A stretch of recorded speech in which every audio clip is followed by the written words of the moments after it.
So how many Tremont hotels have we had here in Galveston? Houdini stayed there, Buffalo Bill Cody stayed there, several presidents stayed there. There was a ladies' entrance on the side so that they didn't have to shame themselves by walking past the bar and hearing all of the conversations that might happen with the gentleman at the bar. Old fashioned, please? Straighten me out on one thing. Is it Tremont or Tremont? It depends on who you ask. Okay, because I've always said Tremont. Yeah, I've always said Tremont, but there are people who say Tremont, and I kind of bounce back and forth now. And did they name Tremont Street for that hotel? They did. Okay. The first one, it's starting before statehood. Today, we're going to look into the history of the Tremont House Hotel, as many know the hotel as a downtown Galveston icon. But did you know that this Tremont Hotel is the third iteration of the Tremont? The first Tremont was built in the Republic of Texas. It gave us a new street name and was the venue for Sam Houston's final speech. The second Tremont was designed by one of Galveston's most famous architects and was the preferred lodging for some of the country's most prominent figures. The third, which we know and love today, was resurrected in the 1879 Leon and H. Bloom building by one of Galveston's most beloved billionaires, George P. Mitchell. Let's get into it. Welcome to Galveston Unscripted. Thanks to our video sponsor, The Daily News, bringing you the news since 1842, Texas' oldest newspaper. Support your local newspaper. The Daily News. I'm going to meet up with Kathleen Maca, an accomplished author who has just finished a book on the Tremont Hotel. Let's see what she can tell us about the legacy behind the Tremont.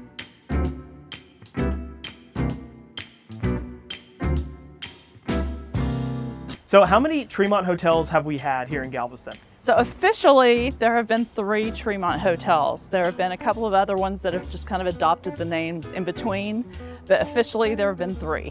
What is special about this corner right here? So right where Antiques on 23rd and the Optics Company and this parking lot are was the site of the very first Tremont Hotel. It was a 2-story wooden structure built in about 1839. In 1839, when this hotel was built, Texas was an independent nation. The first Tremont House Hotel was built right here on 23rd Street and Avenue E. Of course, our street names have evolved over time. Avenue E became Post Office Street, and 23rd Street became Tremont Street, named after the prominent Tremont Hotel, which stood on Post Office and 23rd. And all the famous people who came to Galveston to perform would stay there, so it's got quite a history. But the cool thing is, this was the place where Sam Houston made his last speech from the balcony. Sam Houston, one of the heroes of the Texas Revolution and president of Texas, gave a speech at the Tremont Hotel right here on this corner. On the eve of the American Civil War, Sam Houston stood on the second-floor balcony and warned Texans not to join the Confederacy. And if they did, they would be met with fire and rivers of blood. Texas did not heed his warning. Shortly after he returned to Austin, Texas joined the Confederacy and Houston was kicked out of office, making one of his final public addresses right here at the Tremont Hotel. And it burnt down in 1865 when the Union soldiers were occupying it because they built fires in their rooms to cook with. Oh my gosh, that is crazy. It is wild. For more than 5 years, the beloved landmark lay in ruins. But the spirit of Galveston is eternal, and several of Galveston Island's business leaders organized a company to build a new hotel on the ashes of the old. Noted architect Nicholas Clayton designed the hotel and later went on to design many of Galveston's most prominent and beautiful buildings.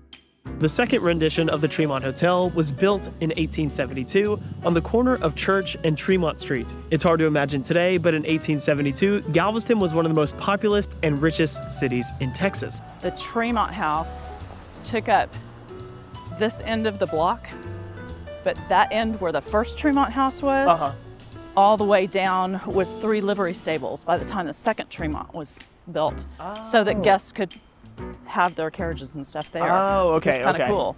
And this went all the way back to the end of the block. Well, what's really cool about this area right here and this Tremont House is some of the first footage ever shot in the state of Texas is from kind of the back of the Tremont House. It is. When they were filming the destruction after the 1900 storm, Edison's film crew ended one of their clips of the destruction, and you just see the porch of the Tremont House coming into view when it finishes. The Tremont House, second one, the most famous one with the mansard tower, was on this corner, and then The strip where the first Tremont House was became 3 livery stables. This Tremont House went 2/3 back on this block, and then there was a courtyard, and then there was a separate building for all of the servants. But it was 5 stories. It had a tower that was the highest point on the island, so everybody wanted to go up there to see the views. Houdini stayed there. Buffalo Bill Cody stayed there. Several presidents stayed there. Grant says, "I've never been to Galveston. I'll go to Galveston." They arrive here in Galveston in March of 1880, and Grant arrives as the biggest celebrity that ever hit Texas. I would say he's probably the biggest celebrity who's ever hit Texas up to this point. It was like the Pope and Elvis Presley showed up on the same day. This is big time fame. People were on the roofs to see him. Huge parade takes him over to the Tremont Hotel, and we have probably the most famous social event in Galveston history in the Tremont House ballroom. So this was a great location for the hotel, the second hotel. This was a huge city at the time. It was still the biggest city in Texas. There was a ladies' entrance on the side so that they didn't have to shame themselves by walking past the bar and hearing all of the conversations that might happen with the gentleman at the bar.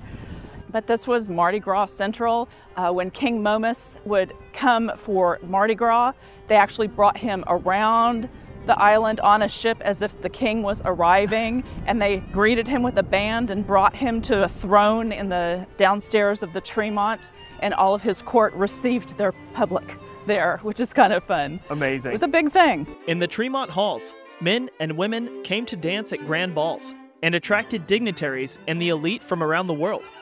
Its ads touted being the only hotel in Galveston with a passenger elevator.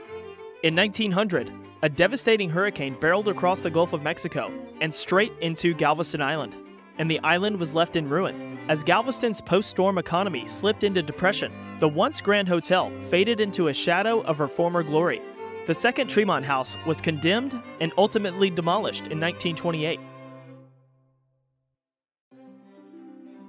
The legendary hotel was destined to rise again in a new location. In 1981, George and Cynthia Mitchell acquired the Leon and H. Bloom building and transformed it into the third Tremont House. The 1879 building, formerly a dry goods warehouse office building, is now a romantic hotel that captures the spirit and elegance of its predecessors. When the hotel opened in 1985, it was the first major hotel to open in downtown Galveston in 60 years and was a catalyst for the revitalization of Galveston's historic downtown. Its grand opening coincided with the revival of Mardi Gras in Galveston and was commemorated with a grand Mardi Gras ball. The present Tremont House stands as a testament to Galveston's enduring spirit and rich history, offering guests a glimpse into the grandeur of the past.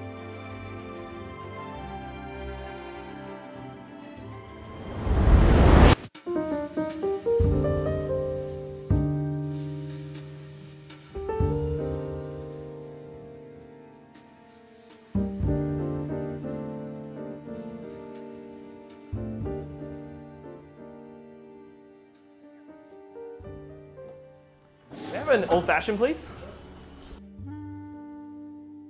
Thank you. Thank you. That's beautiful. Thank you so much. I appreciate it. All right, Kathleen, cheers to the Tremont House. To the Tremont House. Well, could you tell us a little bit of history behind the bar here at the Tremont House? Oh, it's a great bar. So this is the Tajus bar, named after Henry Tajus, who was not the first bartender, but the most famous bartender behind it. The bar and the bar back and the marble columns used to be in the new Galveston Theater, which was then renamed the original Opera House, which was where the National Artists Lofts are now. Henry came here in 1872. He immigrated here from France and got hired on as a bartender. And then within 4 years, his boss passed away. So he and the other bartender took over the bar and owned it for a few years. And then 4 years later, his partner left, so it was all Tajus's bar. When he eventually left the Opera House, he opened the Stag Hotel right across the street. Okay. And he took 3 pieces with him. He took the bar, he took the bar back, and he took a very famous painting that used to hang above the bar, which was a female nude with the Texas flag draped around her. That all went over to the Stag Hotel, where he was for a long time. He eventually retired, and from there, the bar ended up in storage and kind of run down. Person who bought Judy's place, which used to be a hangout for the medical students in the 1960s, had all 3 of those items in her bar. She didn't know where they came from. Oh my gosh. And a medical student who was at that time a resident bought the bar from her when she retired, owned it for 4 years, and then stored all 3 of those items and then donated them to GHF, Galveston Historical Foundation. When they were brought out, only the bar back and the bar were there, and the woman had vanished. Nobody knows what happened to the painting. It's a big mystery. Really? If anybody knows, I would love to know. Yeah. Hiding in somebody's back room. That's all I do. Yeah. I won't even tell on you. I just want to see it. But the bar and the bar back were refinished and put into Danny Thorne's restaurant, which was in the Mincing building on the Strand. It was a French restaurant, which Henry would have approved of because he was French. And he was only open till I think it was 1976, and then they went back into storage. They were brought back out when Mr. Mitchell opened this version of the Tremont. So we have 2 of the original 3 pieces that were in the Opera House in 1872. Oh my gosh, this is fascinating. It's amazing. It really is. There's a legend that goes with it. Now, Henry married Sue Blakeman in 82. She was 11 years younger, and they never had any kids, but they were known for being very devoted to each other. He retired from the business in 1915, from everything, the liqueurs and the bar and the cigars and everything, because he wanted to spend more time with Sue. But just a handful of months later, she passed away. She was only in her 50s. So within a year, he was so distraught that he was found by his nurse in the upstairs bathtub in his pajamas. He had shot himself. Oh no. So he left this life. The folklore that goes with it is if you look at the bar back, going from left to right, there are a series of 4 female faces. And the story that goes with it is that Henry Tajus had those carved because that was Sue as she aged, and he loved her at every stage of her life. Oh my gosh. But of course, actually the bar was carved long before Sue was in the picture. Oh, I see. Okay. Well, but it is a lovely story. Yeah. Thanks for dispelling that. No, that's great. I really don't want to dispel it. It's a nice story. So can you tell us about some other details about this bar? It's rosewood. And everything, even the adornments on the front, the hand-carved adornments that are separate but applied, those are all original. There would have been a plaque inset in the large oval right down by your knees that would have had the Opera House logo in it originally, but of course that was taken out. But everything else is original, including those marble columns, and I can't imagine how much those weighed to move around. Gosh, no way. No way.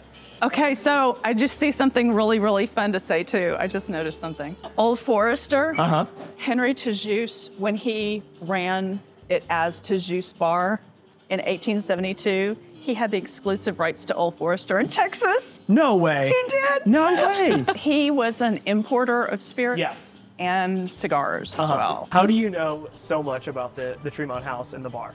Well, the bar's always been kind of a fascinating point for me, but I just finished writing a book about the Tremont House, all 3 of them, the history of the succession of Tremont houses, that's to be released May 2024. Okay. And Henry Tajus and his bar have an entire chapter about all of his businesses and how he's related to the bar and how people can visit it now.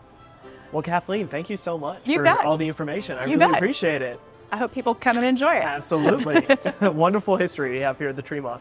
A huge thank you to Kathleen Maca for helping me with this video. Be sure to check out her new book on the Tremont that comes out in May of 2024. Check the link in the description. If you enjoyed this video, please make sure to like and subscribe and follow us on all social media. We are everywhere. And if you haven't yet, go check out the podcast feed. We've got hours and hours of historical content on that podcast. Tremont. So maybe I should start saying Tremont. But we're already saying Tremont. Well, we are, we are in Texas. So I it's know. like, We got to say Tremont. Thanks for watching, and we'll see you next time on Galveston Unscripted.